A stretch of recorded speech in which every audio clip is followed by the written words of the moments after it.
नमस्कार, आप देख रहे हैं इंडिया न्यूज पंजाब हिमाचल और मैं हूं आपके साथ मुस्कान हुसैन। शुरुआत करेंगे आज के बुलेटिन की। बता दें कि जिला सिरमौर में मानसून मौसम को मद्देनजर रखते हुए उपायुक्त सिरमौर रामकुमार गौतम ने जल शक्ति तथा स्वास्थ्य विभाग के अधिकारियों को निर्देश जारी किए हैं और कहा है कि जिला की सभी पेयजल योजनाओं का समय समय पर क्लोनीकरण करने एवं उनमें ब्लीचिंग पाउडर डालना सुनिश्चित करें ताकि बरसात के दिनों में जल जनित विभिन्न बीमारियों को रोकथाम की जा सके। उन्होंने बताया है कि जिला के सभी स्वास्थ्य संस्थानों में डायरिया जैसी बीमारियों के लिए दवाएं पर्याप्त मात्रा में उपलब्ध है तथा ऐसी बीमारियां होने की स्थिति में रोगी को तुरंत निकटतम स्वास्थ्य संस्थान में उपचार के लिए लाया जाना चाहिए।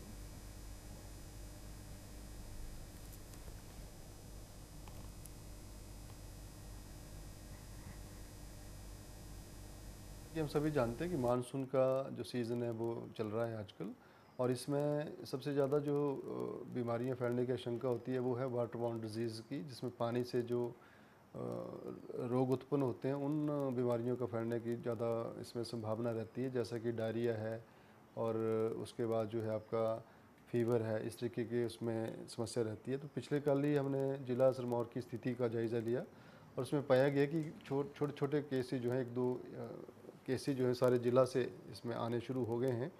तो इसमें हमने सभी अधिकारियों को निर्देश दिए, स्पेशली जो हमारे मुख्य चिकित्सा अधिकारी थे और उनकी जो टीम आई थी, और उनको निर्देश दिए गए कि आपके माध्यम से जो है वो हर एक आंगनवाड़ी सेंटर में जो हमारी क्लोरीन की टैबलेट्स हैं वो उपलब्ध होनी चाहिए, ताकि जो जिस गांव में भी थोड़ा सा लगता है कि पानी की क्वालिटी में थोड़ा सा फ़र्क आया है, वहाँ के लोग जो हैं वो क्लोरीन जो है वो हर एक अपने जो पोर्टेबल वाटर है, जो आपके घड़े वगैरह होते हैं, बाल्टी वगैरह, उसमें डालने के बाद उस पानी को यूज़ कर सकते हैं।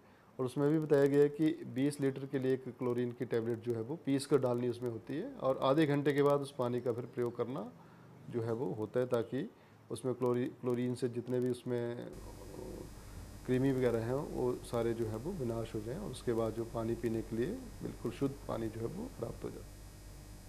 बता दें कि मंडी के सांबल स्थित कार्यालय में 10 दिवसीय प्रशिक्षण वर्ग शुरू किया गया है। इस प्रशिक्षण शिविर में अंचल मंडी की लगभग 60 के करीब आचार्य भाग ले रही हैं, जिन्हें प्रशिक्षण वर्ग के दौरान विभिन्न सत्रों में बौद्धिक, मानसिक व शारीरिक विकास को लेकर प्रशिक्षण दिया जाएगा। इस प्रशिक्षण में वर्ग का शुभारंभ सदर मंडल के भाजपा प्रवक्ता प्रमोद ठाकुर ने द्वीप प्रज्वलित कर किया। प्रमोद ठाकुर ने कहा है कि आने वाले दिनों में भगवान राम के बताए मार्ग पर चलकर अभियान के तहत सभी जन सहभागिता के साथ राम राज्य लाने व गांव को स्वराज देने का कार्य करेंगे।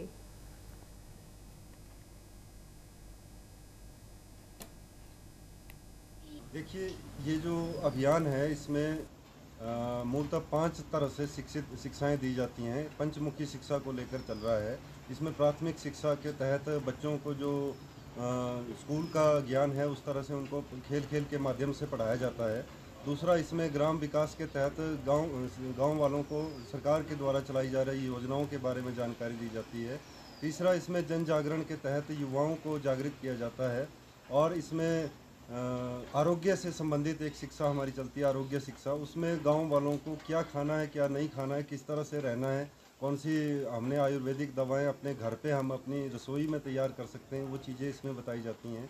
आज हमारा एकल का प्रशिक्षण शिविर यहाँ पर शुरू हुआ, और जिस तरह एकल अभियान जो हमारा है उसका सभी लगभग पूरे देश में जितने भी हमारे प्रदेश हैं, हर गांव में एकल का जो स्कूल है वो पहुँच चुके हैं। इससे निश्चित रूप से एकल का जो अभियान है, एकल अभियान है, उसमें जो हमारे छोटे छोटे बच्चे हैं जो नर्सरी में पढ़ते हैं, उन बच्चों को इस तरह के संस्कार दिए जाएंगे ताकि वो हमारा जो सामाजिक जो समरसता है वो बनी रहे। आज भगवान राम जो कि मर्यादा पुरुषोत्तम भगवान राम है, उनके जो दिए गए उपदेश हैं उनको, ताकि किस तरह हम अपने बच्चों में आत्मसात कर सकें, किस प्रकार उनके मूल्यों पर हम चल सकें, इस प्रकार के हम समाज की इस प्रकार के कल्पना हम कर रहे हैं। और निश्चित रूप से हम इस लक्ष्य को हासिल करेंगे, और यही एकल का लक्ष्य है कि हम भगवान राम के उन आदर्शों को लेकर के आगे चलेंगे और बच्चों को उस प्रकार की शिक्षा देंगे ताकि हमारा देश भगवान राम के उन आदर्शों को लेकर के। आगामी चुनावों को लेकर प्रदेश में सियासत भी इन दिनों गर्माती जा रही है। राजनीतिक पार्टियां एक दूसरे पर आरोप लगा रही हैं और आम आदमी पार्टी के प्रवक्ता पंकज पंडित ने भी प्रदेश सरकार पर निशाना साधा है और कहा है कि बीजेपी की ट्रिपल इंजन की सरकार है, लेकिन फिर भी हिमाचल पर कोई ध्यान नहीं दे रहा है। आपका लक्ष्य है कि पूरे देश में सबको शिक्षा, स्वास्थ्य सुविधाएं मुफ्त मिले। प्रदेश सरकार को अपने निशाने पर लेते हुए पंकज पंडित ने और क्या कुछ कहा, आइए सुनाते हैं। केजरीवाल मॉडल ऑफ गवर्नेंस की लगातार बढ़ती सफलता को देखते हुए इसकी बौखलाहट सत्ता के शीर्ष गलियारों तक साफ नजर आ रही है। हमारे देश के माननीय प्रधानमंत्री नरेंद्र मोदी जी ने कल मुफ्त की रेवड़ियों पर एक बयान दिया है, जिसका मुंहतोड़ जवाब आम आदमी पार्टी के राष्ट्रीय संयोजक व दिल्ली के मुख्यमंत्री माननीय अरविंद केजरीवाल जी ने दिया है। हमारा भी उनसे सवाल है कि देश की जनता को मूलभूत सुविधाएं, शिक्षा, स्वास्थ्य, पानी, बिजली देना क्या मुफ्त की रेवड़ियों में आता है? जो सरकार पनीर पर, जो सरकार दूध पर, दही पर, जो सरकार आटे पर जीएसटी लगाती है और हीरे पर जीएसटी कम करके 1.5% रखती है, वो सरकार बताए कि मुफ्त में रेवड़ी बांटना क्या होता है। जो सरकार करोड़ों के जहाज में चलती है, जो सरकार अपने करीबी लोगों के करोड़ों रुपए के कर्ज माफ करती है, माननीय अरविंद केजरीवाल जी ने बेहतर तरीके से उन्हें आईना दिखाकर बता दिया है कि मुफ्त की रेवड़ियां बांटना क्या होता। चीन की दमनकारी नीतियों को लेकर बीते दिन मैक्लोडगंज के मेन चौक पर तिब्बत वुमेन एसोसिएशन द्वारा चीन के खिलाफ प्रदर्शन किया गया और तिब्बतियों द्वारा अंतर्राष्ट्रीय न्याय दिवस भी मनाया गया। अंतर्राष्ट्रीय न्याय दिवस लोगों की न्याय के लिए एक साथ आने के लिए प्रेरित करने के लिए मनाया गया है और अंतर्राष्ट्रीय न्याय दिवस कुछ सबसे गंभीर अपराधों जैसे कि नरसंहार, हत्या, जबरन हिरासत और अनुसूचित कारावास और अपराधियों को दंडित करने और लोगों को न्याय दिलवाने के लिए जवाबदेही सुनिश्चित करने के महत्व को दर्शाता है।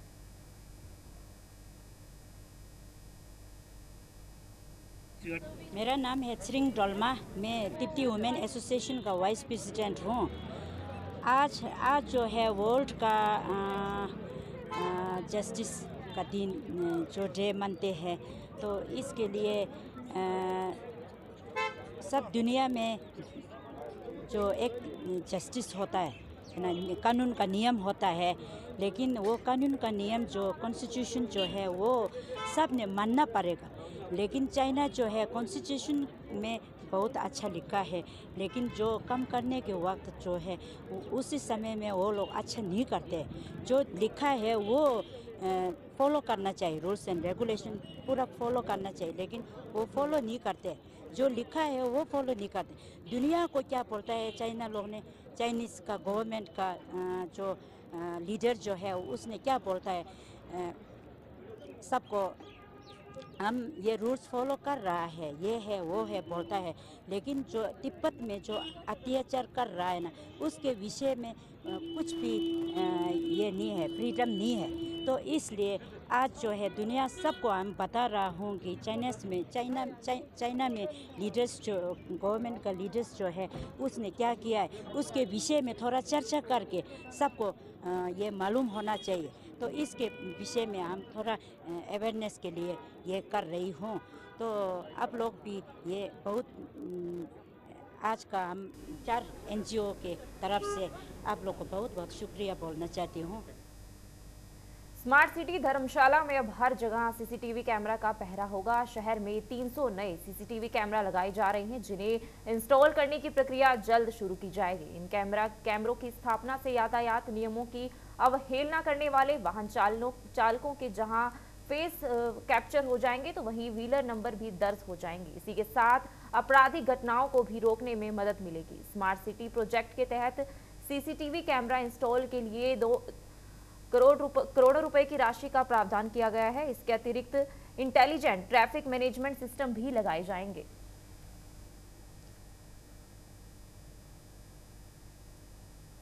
में धर्मशाला जो म्यूनसिपल कॉर्पोरेशन एरिया है, उस एरिया में को सीसीटीवी कवरेज करने के लिए हमें स्मार्ट सिटी प्रोजेक्ट के तहत लगभग 2 करोड़ 62 लाख रुपया सैंक्शन हुआ है, और जिसका कि सारा प्रोसेस जो है वो कंप्लीट हो चुका है, ऑर्डर दिया जा चुका है। अभी जो है जल्दी ही इस पर काम शुरू होगा। तो अगले 1.5-2 महीने में जो है वो हम जो है जिला जो स्मार्ट सिटी का एरिया है, इस एरिया में हम अच्छी उच्च स्तर के CCTV और ITMS सिस्टम जो हैं वो लगाएंगे, जिससे कि हमें जो ऐसे गैर कानूनी काम करने वाले व्यक्ति हैं, अपराधी व्यक्ति हैं, उनके ऊपर नज़र रखने की हमें जो है सुविधा होगी और साथ में हमारे पास एक डाटा भी इसमें बनेगा। ये इसका फील्ड सर्वे किया गया है, इसमें लगभग 300 के आसपास CCTV कैमरे जो हैं वो डिफरेंट टाइप के अलग अलग लोकेशन में लगेंगे, जिसमें कि फेस रिकॉग्निशन की फैसिलिटी होगी, जो ऑटोमेटिक नंबर प्लेट रिकॉग्निशन जो होता है ENPR, इस टाइप के कैमरे अलग अलग लोकेशन में अलग अलग कैमरे हमने लगाए, PTNZ कैमरे लगाए हैं ताकि जहाँ कैमरा जो है घूम सके डिफरेंट डायरेक्शन में। तो डिपेंडिंग अपॉन द लोकेशन इसमें जो हम लगा रहे हैं। हिमाचल प्रदेश में पुरानी पेंशन बहाली को लेकर कर्मचारियों के धरने प्रदर्शनों ने जोर पकड़ लिया है। रविवार को जिला कुल्लू में हजारों कर्मचारियों ने विशाल रैली निकालकर सरकार की चूल्हे हिलाकर रख दी है। जोरदार नारों के साथ पुरानी पेंशन बहाली की मांग की गई है और अन्यथा सरकार को बदलने की बात कह दी गई है। इस रैली में हजारों की संख्या में कर्मचारी परिवार के साथ एकत्र हुए। इस संकल्प रैली में कर्मचारियों ने सरकार से मांग की है कि पुरानी पेंशन को बहाल किया जाए। न्यू पेंशन कर्मचारी महासंघ के प्रदेश अध्यक्ष प्रदीप ठाकुर ने कहा है कि इस रैली के बाद मॉनसून सत्र के दौरान हजारों कर्मचारी शिमला में एकत्र होंगे और विधानसभा का घेराव किया जाएगा।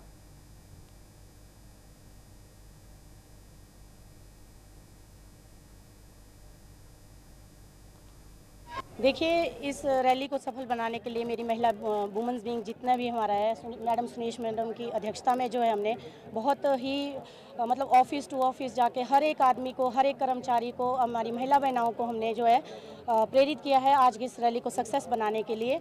तो मैं सभी अपनी पूरी टीम को धन्यवाद देना चाहूँगी और हमारा सरकार से मैं सरकार से एक अपील करना चाहूँगी कि हम महिलाओं को जो है सड़कों पर उतरने के लिए विवश ना करें।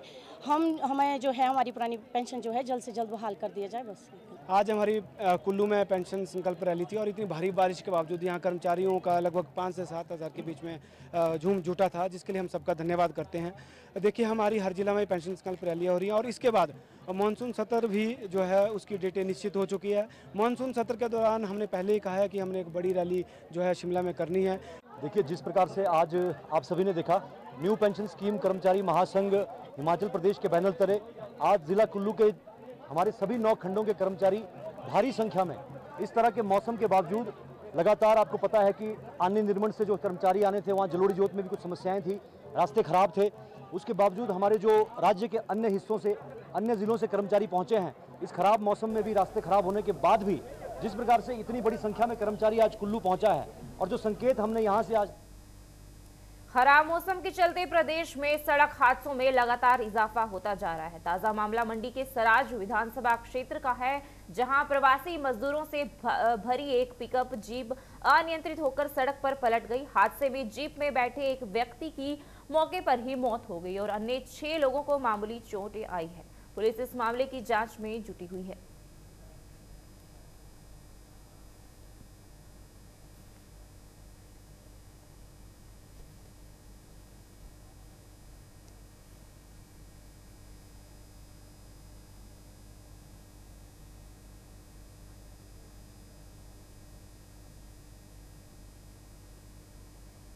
मंडी जिला के करसोग में state narcotic crime control and field unit की टीम के हाथ चरस की बड़ी खेप लगी है। इस मामले में पुलिस टीम ने एक आरोपियों से लगभग 1 किलोग्राम चरस बरामद करने में सफलता हासिल की है।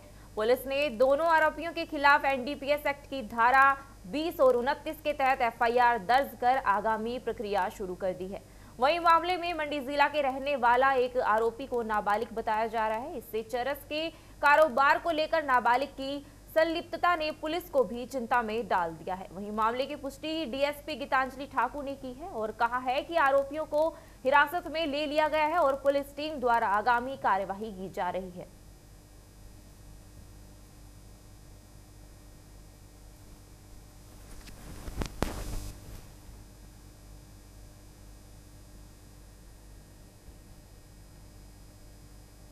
चरस जो है ये बखरौट रोड के पास पुलिस का जो था नाका लगा हुआ था, जिसमें SNCC कुल्लू की टीम जो थी साथ में थी और रेड कलर की एक गाड़ी थी जिसका नंबर है HP 305653।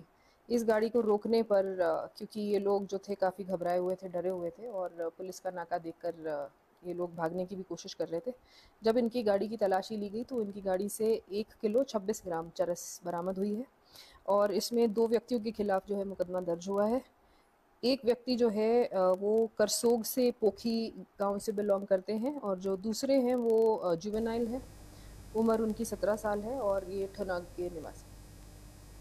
कश्मीर से लेकर कन्याकुमारी तक कांग्रेस का जहाज पूरी तरह से डूब चुका है। कांग्रेस के जहाज में इतने ज्यादा छेद हो चुके हैं कि इसमें सवार नेता अब कूदकर अपनी जान बचाने में लगे हुए हैं। यह बात हिमाचल प्रदेश भाजपा के सह मीडिया प्रभारी रजत ठाकुर ने अपने एक बयान में कही है। उन्होंने कहा है कि कांग्रेसी नेता पूरी तरह से बौखलाहट में हैं और सिर्फ मीडिया की सुर्खियां बटोरने के लिए इस तरह के अनाप शनाप बयान दे रही हैं। रजत ठाकुर ने कहा है कि भाजपा इस समय देश ही नहीं बल्कि विश्व की सबसे बड़ी पार्टी है जिसके पास 20 करोड़ से ज्यादा सदस्य हैं और कहा कि कांग्रेसी नेता अपने डूबते जहाज को बचाने की नाकाम कोशिश करें और भाजपा को कोसना बंद करें।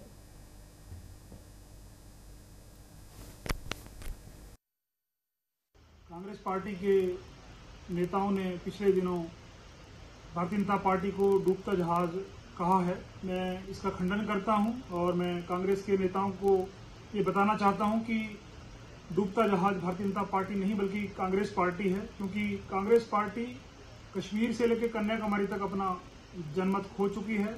यही वजह है कि 2019 के चुनावों में जहां कांग्रेस पार्टी का ग्राफ नीचे गिरते गिरते 40 तक पहुंच गया है और आने वाले समय में कांग्रेस पार्टी और नीचे जाएगी और जो एक संकल्प पूरे देश ने लिया है कि कांग्रेस मुक्त भारत, उस ओर जो है वो भारतीय जनता पार्टी बढ़ रही है। डूबता जहाज कांग्रेस पार्टी है, क्योंकि कांग्रेस पार्टी के जहाज में इतने छेद हो चुके हैं कि लोग जो है वो बाहर आकर के जो अपनी जान बचाने के लिए आतुर हैं और भारतीय जनता पार्टी पूरे देश ही नहीं बल्कि विश्व की सबसे बड़ी पार्टी है जिसकी 20 करोड़ की सदस्यता है और पूरे देश में सबसे ज़्यादा विधायक हैं, सबसे ज़्यादा एमपी हैं, सबसे ज़्यादा राज्यसभा के सदस्य हैं। इसलिए मैं कांग्रेस पार्टी के नेताओं को ये चेताना चाहता हूं कि ऐसी बयानबाजी बंद करें। केवल मात्र खबरों में रहने के लिए, मीडिया में बने रहने के लिए जो है वो ऐसी उटपटांग बयानबाजी जो है वो बंद की जाए। फिलहाल के लिए बस इतना ही। तमाम खबरों के लिए देखते रहिए इंडिया न्यूज पंजाब हिमाचल। नमस्कार।